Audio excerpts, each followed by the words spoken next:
Yo, what's up, aliens? AHEE here with another Web Theory podcast, episode 4. This is a podcast all about exploring inspiration and where inspiration meets musical skill and technique. And today I have a really awesome episode for y'all with one of my favorite producers out there in the game right now. And we have something on the line. What's up? What's going on, Chris? Oh, it's good. We've been dealing with these technical difficulties all this morning. Oh, and now I'm getting text messages too. Yay. So, everyone, sorry we don't have the usual video. We've been trying multiple times for 2 weeks to get this interview going, and we're literally just recording it from our phone into Ableton. So, we're high tech right now. It's a makeshift podcast. Yeah, but it's going to be awesome nonetheless. And I think we're going to learn something. So I first learned about you, I guess.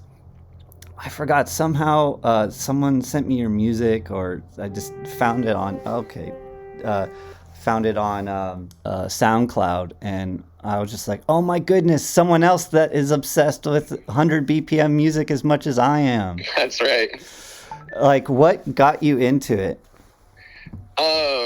Just producing at that tempo for a really long time. I never paid much attention to what beats per minute I was producing at, and for the longest time. And when I did start to pay attention to it, I realized that I tended to produce in that 90 to like 110 tempo range a lot.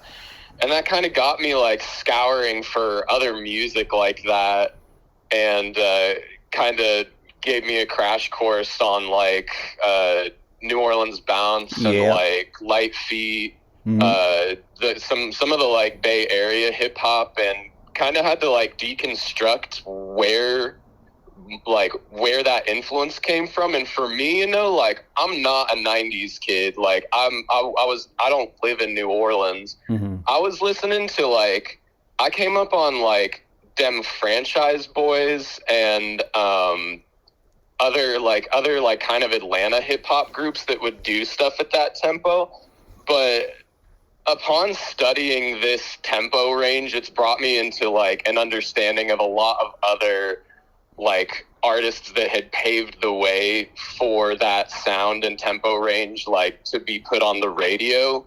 And from there, it's just kind of been a learning process. But what most like galvanizes me to produce at this tempo is simply the fact that not a lot of people do it. Not as a marketing scheme, but literally as just a way to bridge from the like the halftime drums and bass tempo back up to the house tempo. It was always such a fucking obstacle, like making it from, in a DJ set, making it from one place to the other. So I figured I wanted to become a bit of a practitioner for like making that tempo range at the style of music that we make. And I just kind of, just grew obsessed with it, wanted to make it better, and wanted to kind of, I don't know, I guess just like get other people to produce at that tempo too, so that everybody's kind of aware of this. Because we had,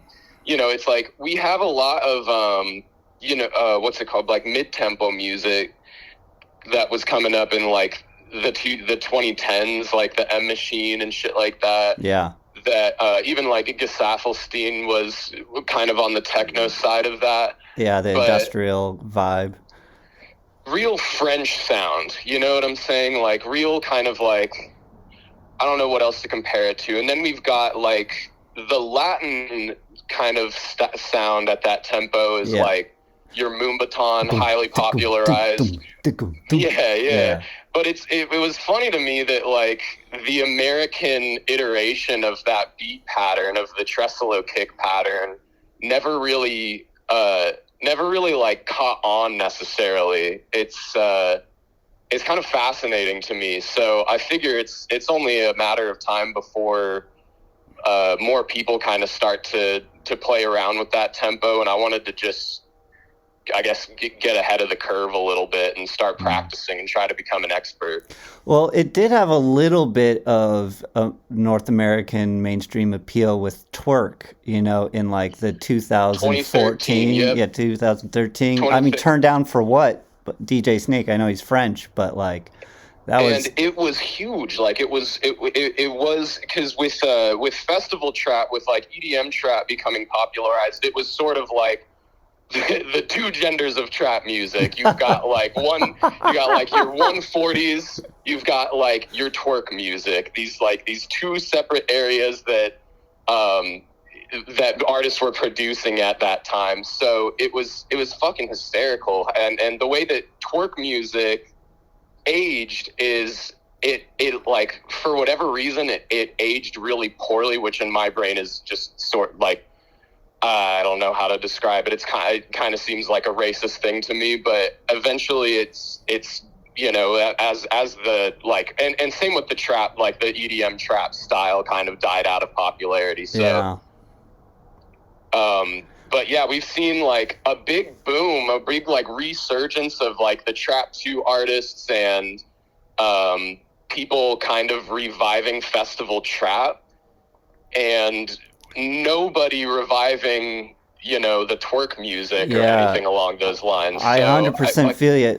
There's some of the festival trap revival. I hear like John Casey, DeBow. Who else would you put in that? I think of like the Sable Valley Kids as like the revival of festival trap, because when I hear that, it really brings me back to like 2014, 2015, hearing that music for the first time. And they're pretty shameless about it. They don't shy away from the fact that like this is festival music. And the other thing about it is that it's not a gratuitous like sound design flexing type of festival music. It's the fun, gets you dancing and partying with your friends type of festival trap music. Yeah. And that's what I love about it. Also, I along with genres that have sort of died off is glitch hop, which was also around that similar BPM, which like that was like when I started first going to scenes and parties here in California in like 2010 era.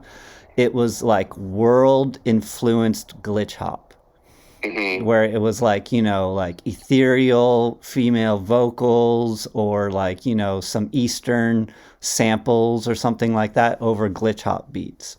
Yeah, and the thing about glitch hop is that it's basically bounce music but swung. That's when you think about like the infrastructural, like this is what the genre is broken down to its bare roots. It's basically just a swing. So I definitely came up on Cohen's sound. I thought, like as I'm working my way through the like in vogue genres that I was learning from at the time, I was a huge fan of glitch hop, made a lot of glitch hop, kind of fell off the face of the planet. And I think that's also where some of the influence comes from. Of the modern stuff? Yep. Yeah, because it's like, yeah, definitely. I first saw New Orleans bounce when I went to South by Southwest in 2014, and I saw a documentary on Big Freedia and Nikki DeBee and a couple other artists there, and it was literally, we showed up with like our group because I was in a film where I made music out of my friend vomiting. And like my friend made a mini documentary about that, and it was accepted at some film showcase, and we were like there with like Shepard Fairey, like the Obey guy, and I made a song out of his. It was a whole thing. It's crazy. But while I was there, we were like in some lobby, and we had some hours before we had to do anything, so I literally just walked into a random theater and watched whatever was happening, and it happened to be this documentary. I didn't seek it out. I literally walked in to a random theater, and I was blown away. I was like, this is one of the greatest like styles of most fun, upbeat music I've heard, and I just became obsessed with the energy that they brought in that music. And it was also, I think, 2014, I was making a lot of glitch hop around that time, because I think I was just starting to, get the influences. I started producing more dance music. Like, because back in 2010 to 2012, I was still making IDM music, like Aphex Twin. Like, that's where I started a lot of stuff. But then, I started emulating, some of the music that I was going and seeing at these parties, starting to make glitch hop. And then so when I heard this, I was like, whoa, this is glitch hop, but it's like, it's got so much energy to it, It's so fun and so vocal driven and party music. And so it's like, I was like, what if I merge these dubstep sounds with this thing? And then I started making all this stuff, I think maybe 2015, 16, that I called New Bounce. And I have lots of terrible old Instagram photos of me trying to like promote New Bounce. And just like, no, and people are like, what is this? And then I played it at a Burning Man camp. And I think that's where I first started getting some positive feedback on that style. But it's like, it's weird. And then I dropped off, doing that and just trying to do everything. But then, I keep on going back to it because it's like, I would play these shows where it's 100 BPM, and it was either two reactions. One, either people had so much fun that they would start sweating, or they would get tired and stop dancing. Yeah, no room to breathe there. Yeah, and so I was like, wow, it's like, that's why I was so also impressed with the New Orleans bounce, because like they keep the energy up, like the videos, those parties are like insane. You gotta be in shape for that shit. Oh, sorry, clip the mic there. But yeah, so with so when you started getting into this, like, were you like, what brought in the bass element for you? What brought in the bass element for me? I guess it probably wasn't until like 2016 and 2017 that I actually started making bass music. And I don't exactly have like a really cool story about it, besides seeing like some harder bass music being played in Portland, or like even just dubstep was really cool to me at the time, because I fell off of like an interest with dubstep music for a long time, kind of pursuing more melodic and like a kind of a future bass sound. And coming back to bass music was something that was just so refreshing, because the thing that got me into the genres that really got me into electronic music were like dubstep and complextro. Like I remember the complextro phase. Oh my god, early Zed was so good for me. That's the Porter Robinson that I grew up with. Yeah, and a lot of people don't understand that Porter Robinson used to be like a dark complextro and kind of made some dubstep on Spitfire, but he was the guy. Like, he was like the guy at that time for that shit. He was not making like songs to get married to, songs to have a baby to, no slight. The way that his career has developed is one of the most beautiful careers that I've ever seen in my life. It's been so cool to see his unique choice of like where he's taken his career and to do it so successfully. It's absolutely incredible. Yeah. I can't name a better sort of development, like a better like progression of someone's career than Porter Robinson. Though I still grew up on that dark shit, and that's what I loved him for. But now I love him for different stuff. So I guess that me coming back to that was really just me coming back to like bass music was kind of like coming back home after, trying to be Skrillex for the entirety of the early 2010s and falling off, and then coming back and trying to be Skrillex again. So I am guilty as well. Let me tell you, we're the still am. Boom. I'm still guilty. I scour the internet to watch his anything. Like I was last night. I was studying his live set in New York last October again, and I was studying Subtronics's live set. You know, Subtronics is playing 100 BPM music now.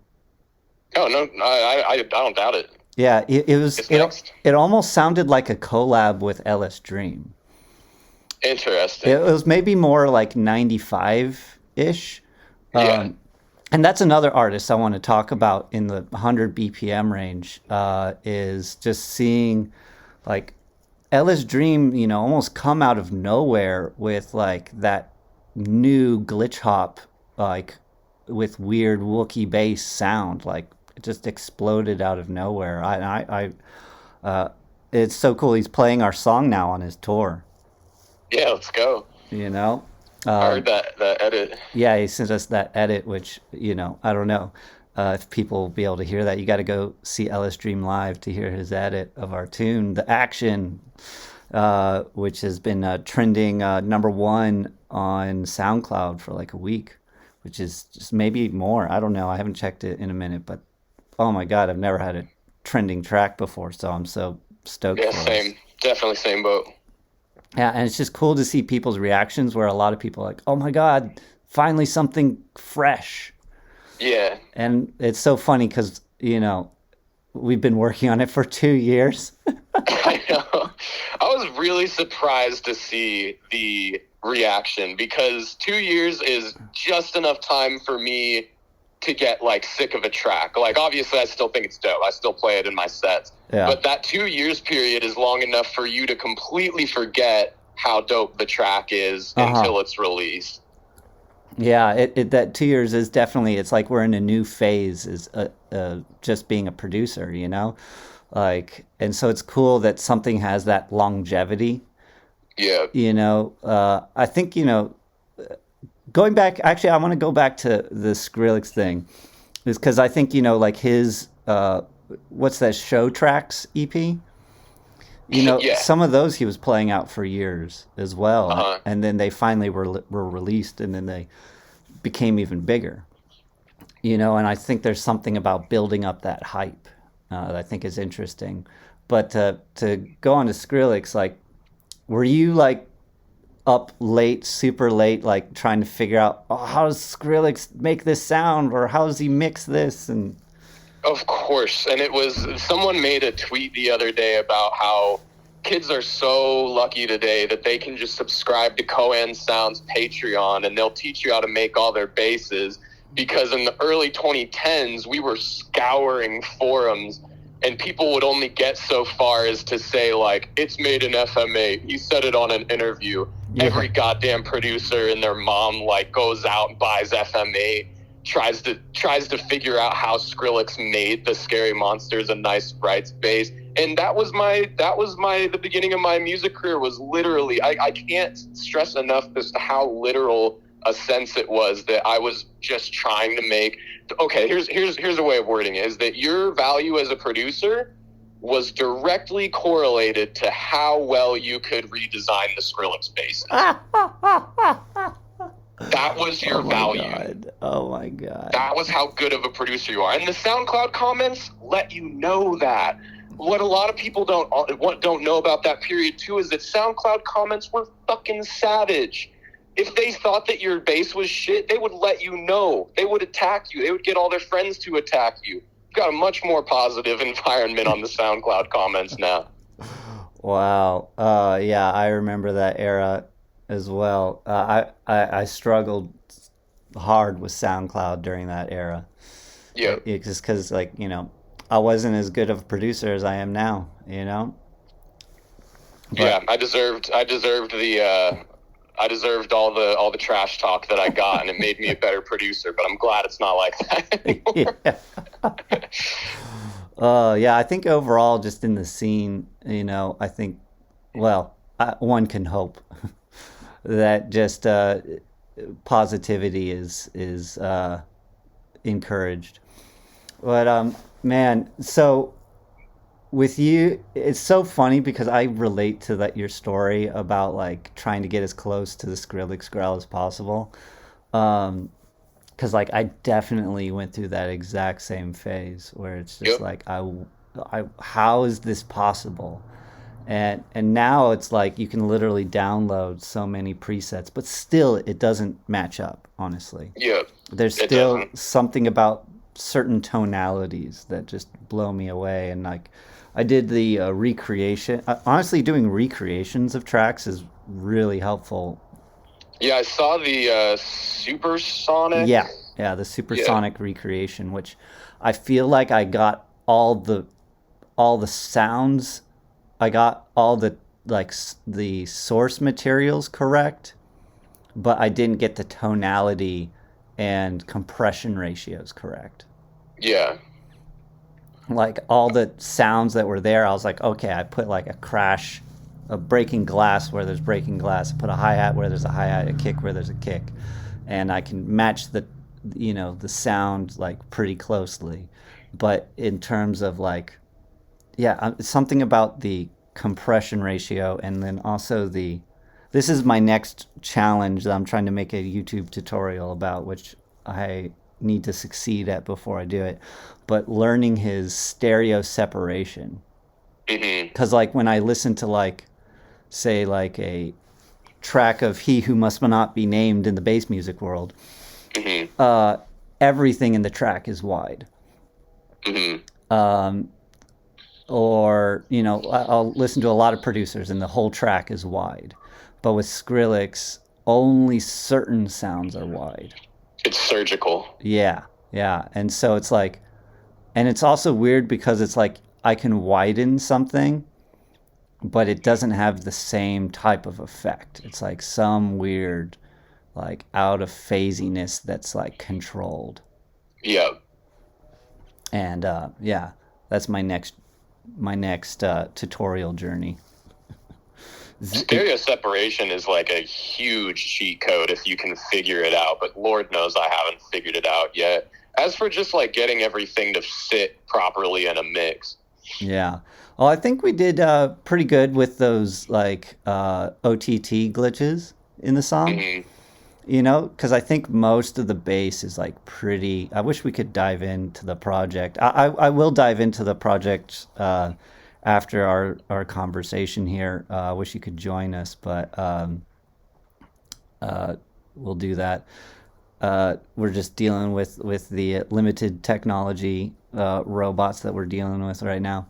But yeah, I think in the track, we had some like good mono, like sub mid range basses, maybe a little width on the top, but yeah, there's Hmm. like OTT glitches, the things, Yeah. the technical description. um, but yeah, those I think are nicely stereo separated. But okay, so you you've been trying to become Skrillex for years, same, and now like you've been making 100 BPM music for like what, 4 or 5 years? How long? Like a little bit longer, but as kind of in like a dedicated sense, I've Yeah. been like really, really focusing in since 2019. So around like 3 years. But I've Okay. always made that tempo for sure. It's just 3 years, 3 years, 4 years, Yeah. probably most dedicated that I've been to actually learning that tempo. Who else would you say is on a similar path? I know, obviously, Careza. Yeah. My buddy Scotty is one of the most dedicated and like most talented producers at that tempo, in my opinion. Um, there's a lot of other guys like Gurf and Misfit they both have gems in that area. Gurf specifically makes a lot at that tempo, and he's got a little more muscle to it. Um, I kind of play like the like kind of slimmer like diva sound to it. And who else? Um, I'm trying, like, I gotta, like, look through my set to Yeah. see this, Exotics because has a few really good ones, like Heart Attack. who's that? Exotics. Yeah. Exotics has some bangers there. Yeah, Ellis Dream was playing out their tune, or part of their tune, Heart Attack, last year. And Such a banger. maybe one of their other ones. And who else? Subdoctor has a few 100 BPM tracks that are really dope. And then, of course, Grizz, Closey, Ellis Dream. That's what I think is so interesting is that, like, in the bass music world, there's like weird bass, like Liquid Stranger and Wakan Crew. And then there's like Excision and the heavy rhythm dubstep. And then there's the weird rhythm with Subtronics. But then there's like this whole genre of like really unique popular artists like Grizz, like Ellis Dream, like Closey. They do have a lot of stuff in that 90 to 100 BPM range. And it's weird because they're also Res, obviously. But it's like they're all sort of unique drivers in a particular sound. There's like less of a community of artists around them, it seems like, that dive into that specific sound. Like there's other artists that are like similar, but like, you know, in the dubstep world, you can find a bunch of artists that like sound pretty similar, you know? You could have a whole night of like pretty similar music, but with like these other 800 BPM artists, it's like it's a similar BPM, but very different sounds, you know? As part of what I like about it is that in order to make a set that is purely 90 to 105 beats per minute, which is what I do, you have to scour every corner.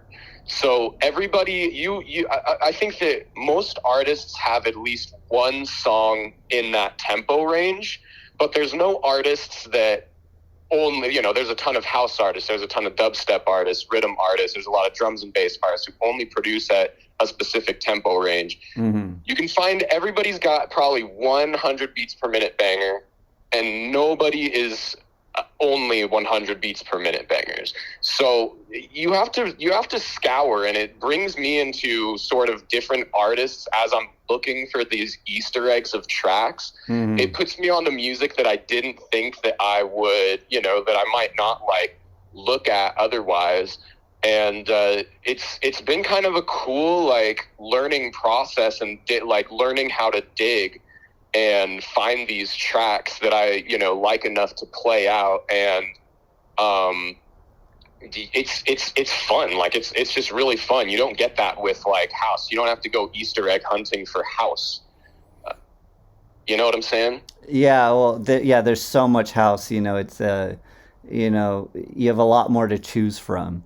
Yeah. But with 100 BPM music, yeah, it's like Getter, you know, for all of his like crazy dubstep stuff. He's got one track at 100 BPM that's so cool. Yeah. It's called Cool as Frick. And they're always cool. They're always cool as frick too. Is like, I know that's the title of the song, but every time I find someone who, like every time I find that one-off 100 beats per minute track, it's always like just so cool and so unique, because they're getting out of their comfort zone. Yeah. And they're, you know what I'm saying? They've got their understanding of music. They've got their sound. They apply it to something different, and it creates something new. So that's why it's always dope. Yeah. I mean, even Skrillex's most popular song, Bangarang, that's like 110. Oh, shit, that's right. You know? Like, literally, about Skrillex's most popular song is Glitch Hop. Yeah. Which is so funny to me. Where it's like just these outstanding outliers in like people's music and this thing. Like, you know, that's why I think Closey is so cool, is that, you know, she's got that glitch hop kind of sound, but it's like she's got this whole, I feel like she's one of like the leading like world-based music artists right now. Yeah, she's got very serious vocabulary. Yeah. And it's just like really, and also her tour, I saw it came through Arcada here, and like they had like these laser trees, you know, and like a whole video feedback wall. It was a very cool show. Was Recno playing at that one? Yes, and Recno Oh, Slade. Okay, Recno is another great example of championing that. I mean, he plays everything during his sets, and yeah. and that's what I love.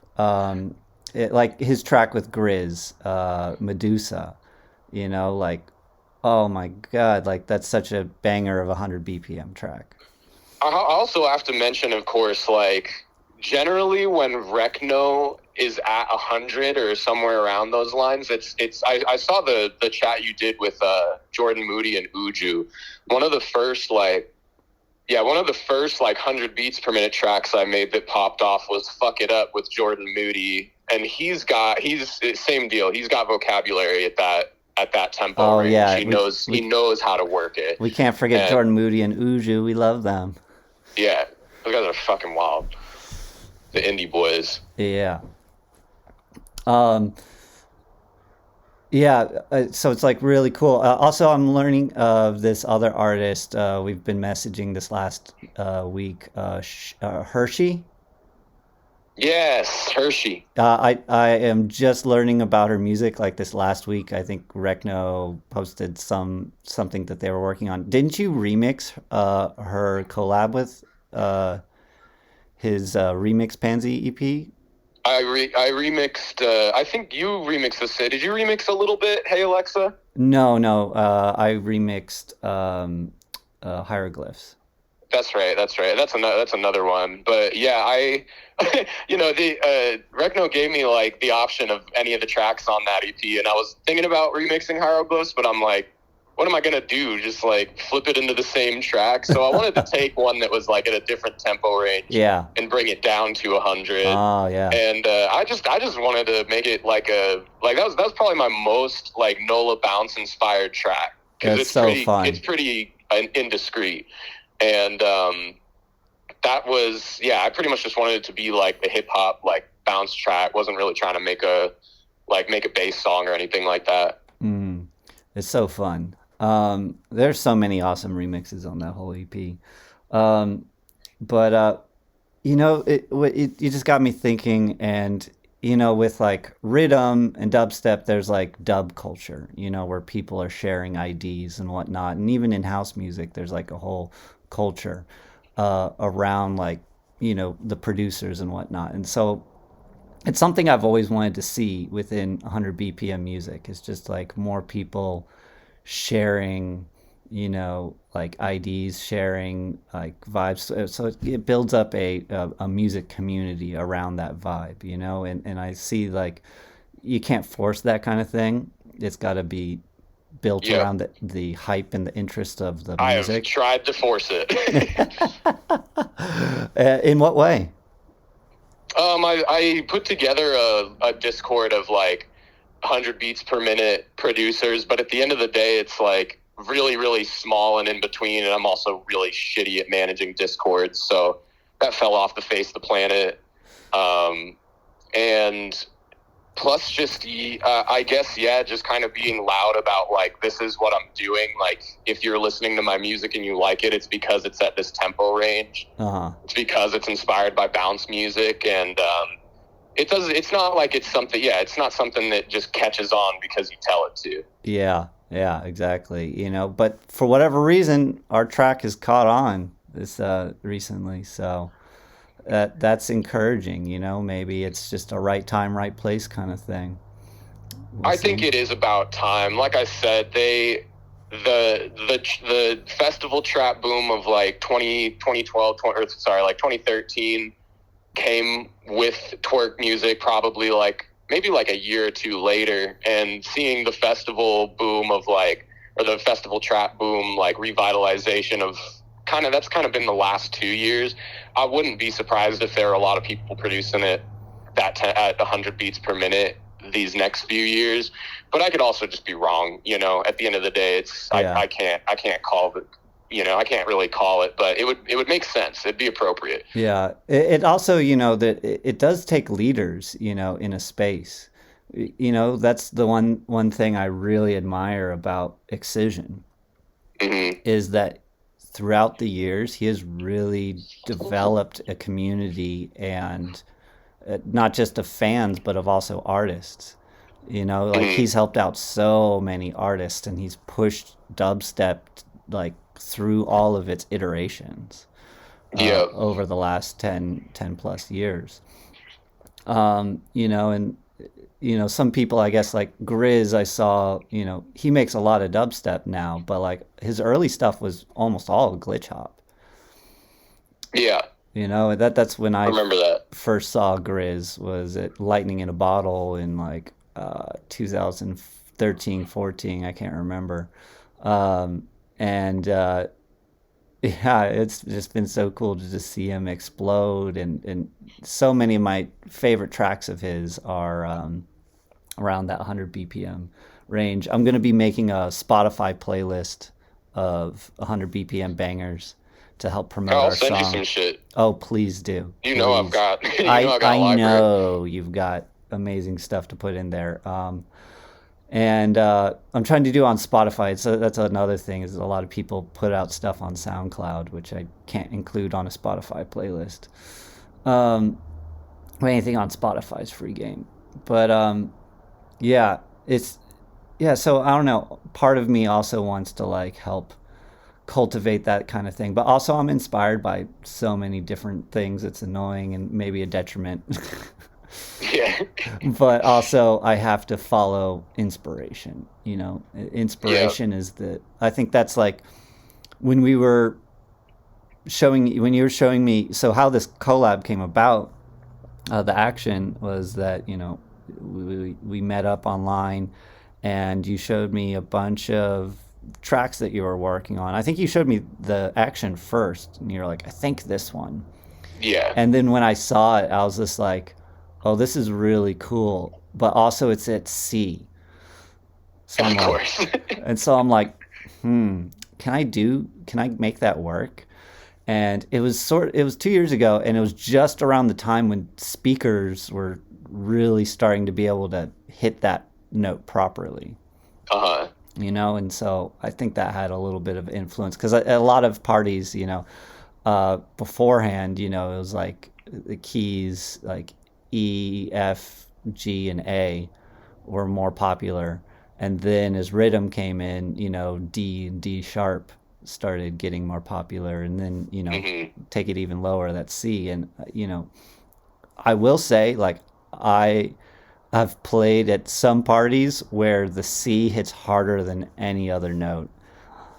That's kind of why, like, the same way that I wasn't paying attention to what tempo I was producing at for a while, I still don't really know what key I'm producing at. I hear it in my head, I put it on, I draw it in, and then that's what key it's in. Yeah.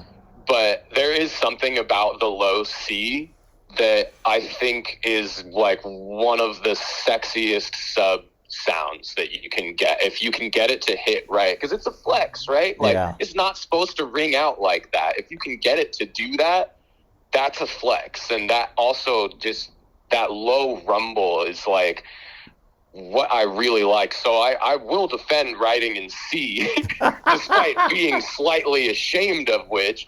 But yeah, sorry, that's all I had to say. Well, we made it work with this track. So I love the Jaws like entrance to the song. That was my quote to Jadu Dala's. I'm like, I don't know. It was inspired by bounce music. It was inspired by Jaws. Now it's a song. Aliens. Inspired by aliens. Yeah. I love the artwork that they did for it. Oh, it's perfect. Yeah, the creepy alien behind the smoky door. It's like, you know, you're at home as a child about to get abducted. Um, yeah. Yeah, I love that. Yeah, and then so when I heard that, you know, it was mostly that saw bass that was there, and then I was like, Yeah, the sub's all on you. Like, I did not have a sub on you that did when I not even started have a over. sub in there. So I was like looking at it like, the beat's so cool though. We can make this work. Um, yeah, so I added in the sub there, cleaned it up a bit, and then I added in those like response things where it's like you've got the saw bass going down, down, down, down, down, down, and then I have like a synth that reminds me of the Prodigy. Yeah. Is like the response. It's at like a major fifth, so I reckon it's probably still at the same key. We really like hammered these two notes and did it for the entirety of a track. But you've got pretty sure it's like a seven semitones up. I cannot remember, but it's either that or it's a third or a fourth up. But yeah, I can't. I'd have to go through. We'll go through and look at it after this. But yeah, and so it keeps it musically fresh, because we are literally just playing two notes for most of the song, which is hilarious.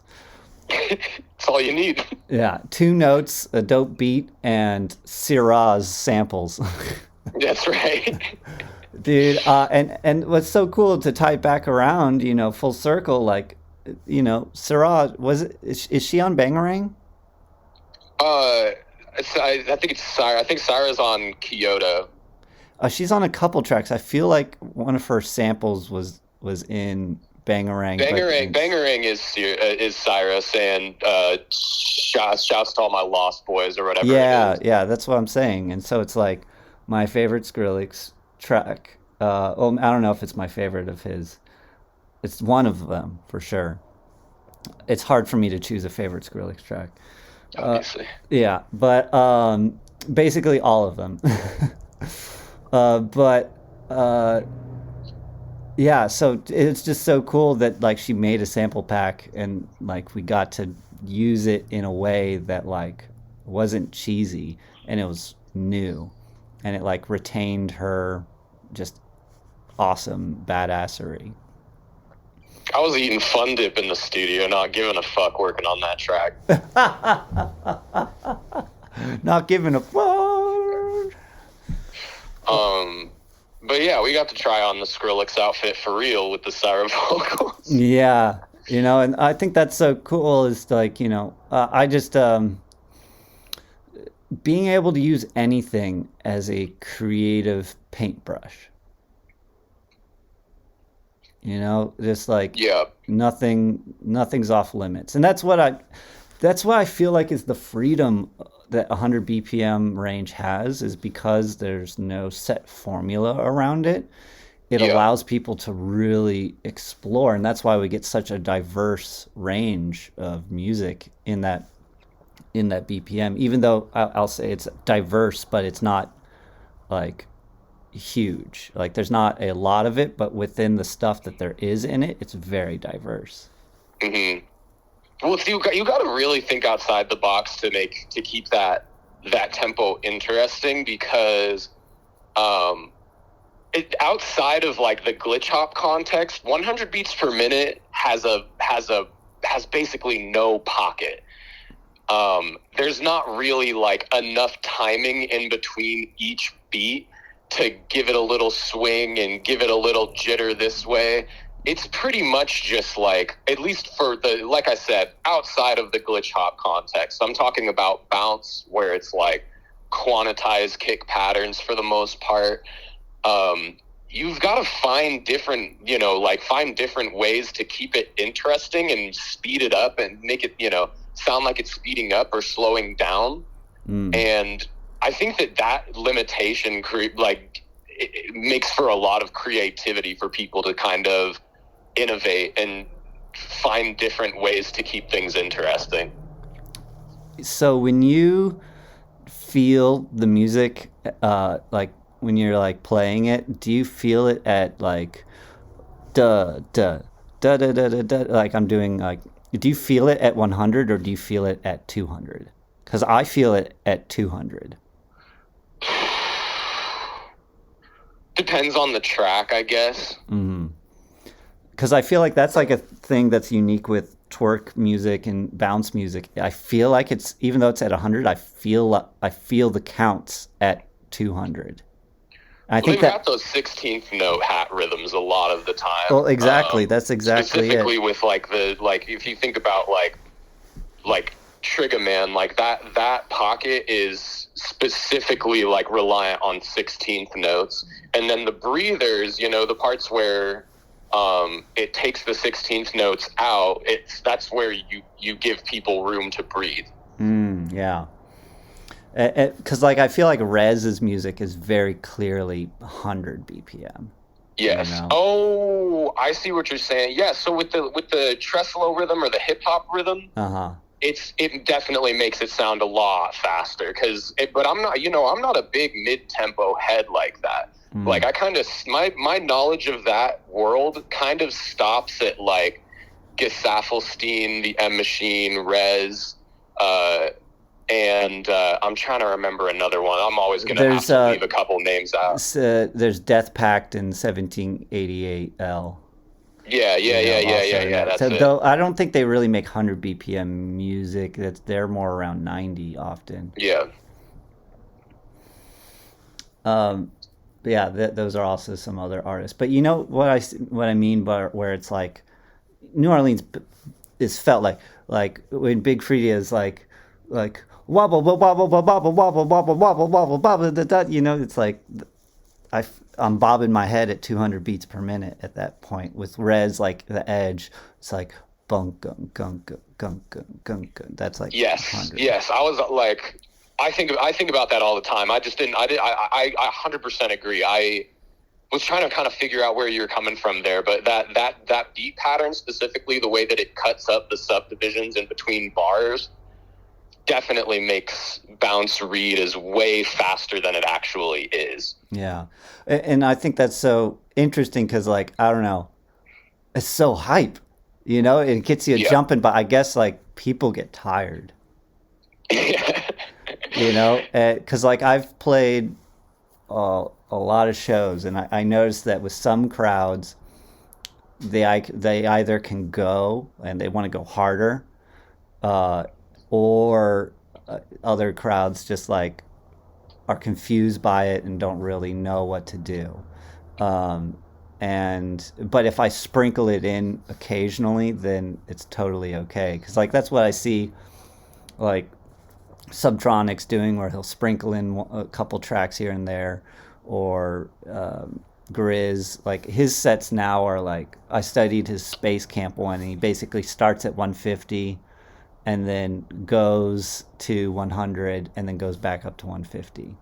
Yeah. You know, where I think that's generally how it goes. Yeah, they're like, here's a brief 100 beats per minute interlude, and then we're gonna get back to this bass music. Yeah, which to me it's like, man, like a whole set of 100 is just so hype, and it's like people like, especially on the West Coast, like I've been to some parties, people get down the whole time, where they're just like, I'm here to dance and have fun, and like I don't know, I guess there's some history of glitch hop here on the West Coast. So I think that I guess we also got to say like Tipper, though I feel like a lot of Tipper's music is more 110 BPM.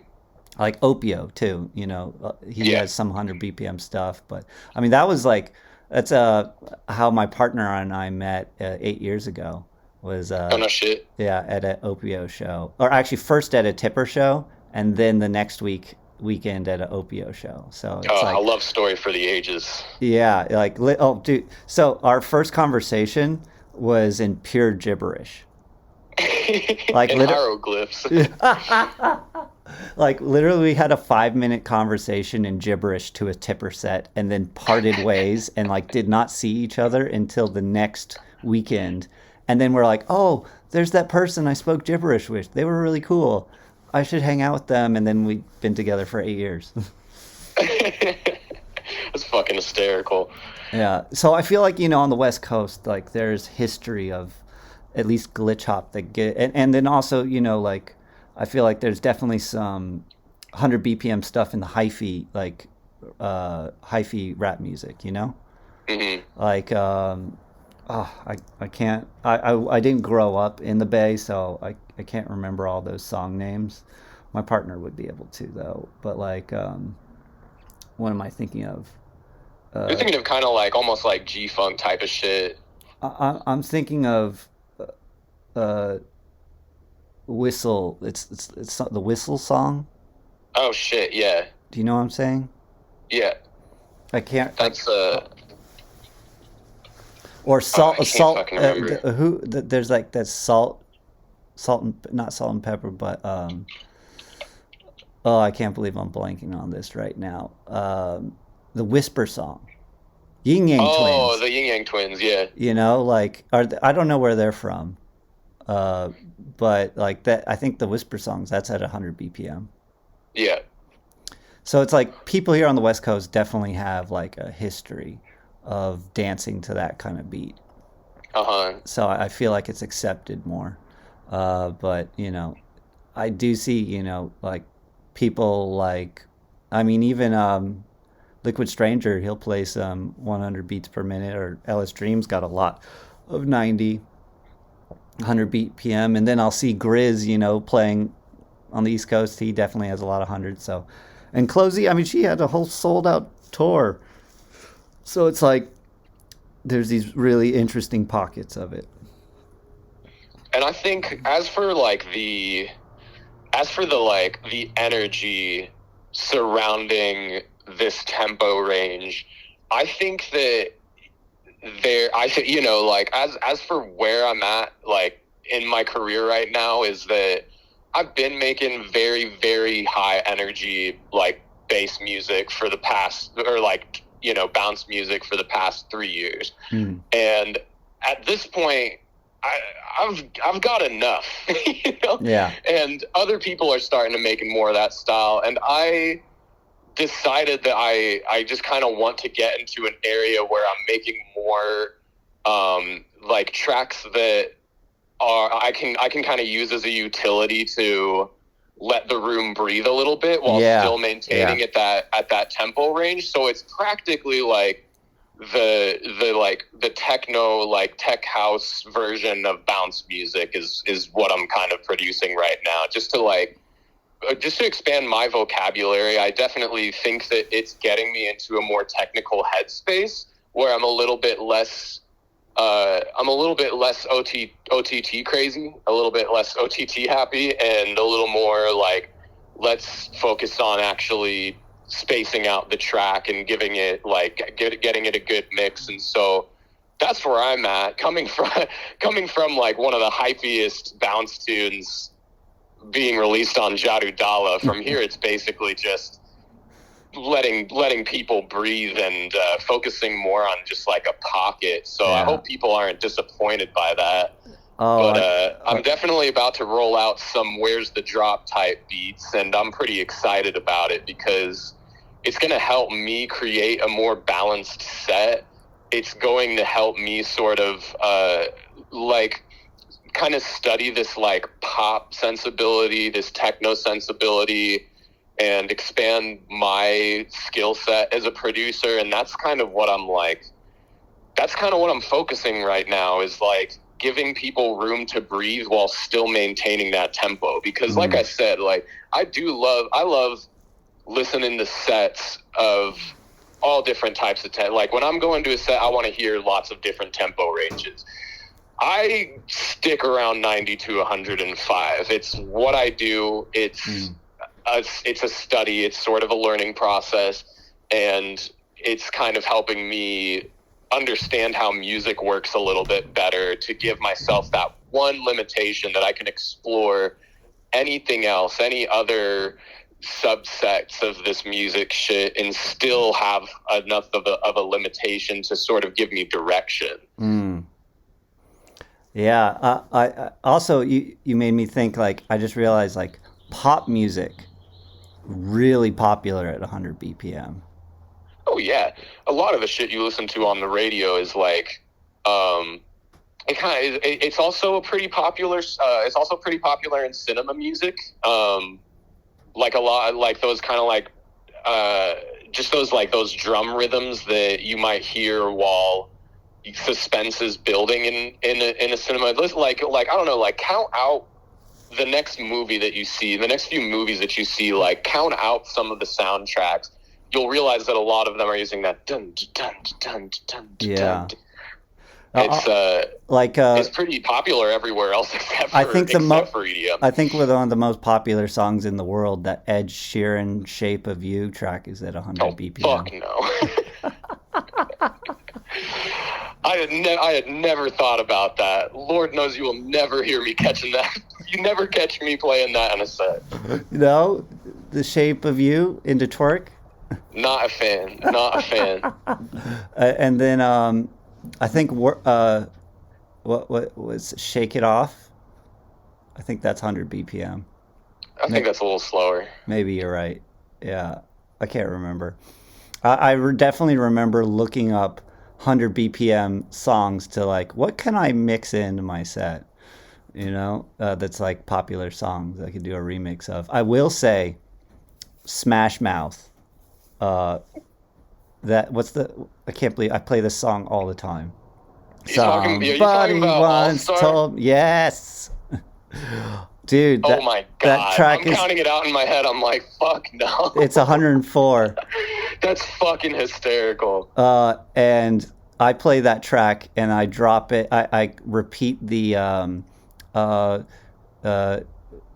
"You're a rock star. Make the put the show on, and I build up make the show go on and build that up into like a 100 BPM, 104 BPM drop that I made like in 2018 or 17 or something like that, and it still works every time. It's amazing. Oh man. Because now everyone just... I want to hear you say, "Get out of my swamp." Yeah, that's the thing, is that like multiple generations know that song now for different reasons. I remember it because it was a hit when I was a kid, and then other people know it from Shrek. From Shrek, yeah. I know it from both. I was there for both for sure. Listening to Smash Mouth at home is like, oh man. Kids, it's a hit when like it's your kid's favorite song. Yeah, I know. Well, hey, I'm feeling that we should wrap this up. We're approaching an hour on this, but oh my goodness, this time has flown by on this conversation. I wish we'd gotten the video. Oh shit! I gotta get ready for work. Oh yeah, you got work here in 30 minutes or so. Bullshit. One day, all you'll be doing is working on music. I know it. Oh, I need it to come soon. I'm so fucking tired, man.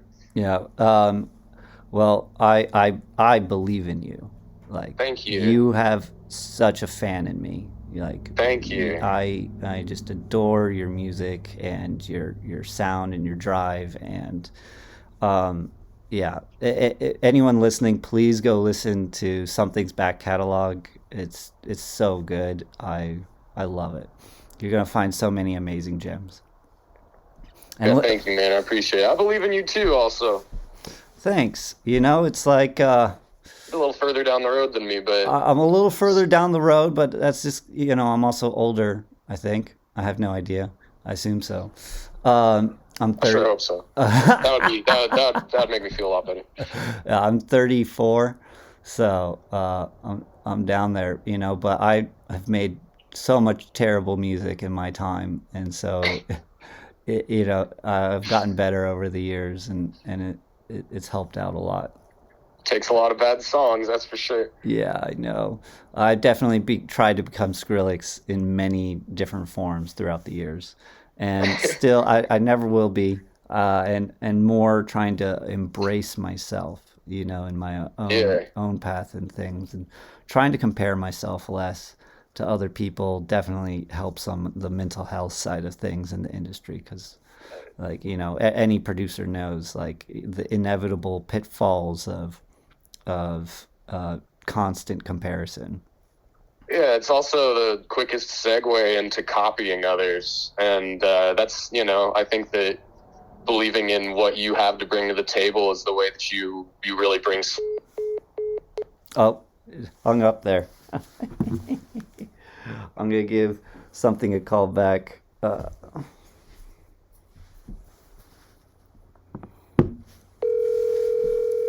We're doing it real raw right now. Yo. Awesome. Yeah, Sorry about yeah. that. So what were you saying?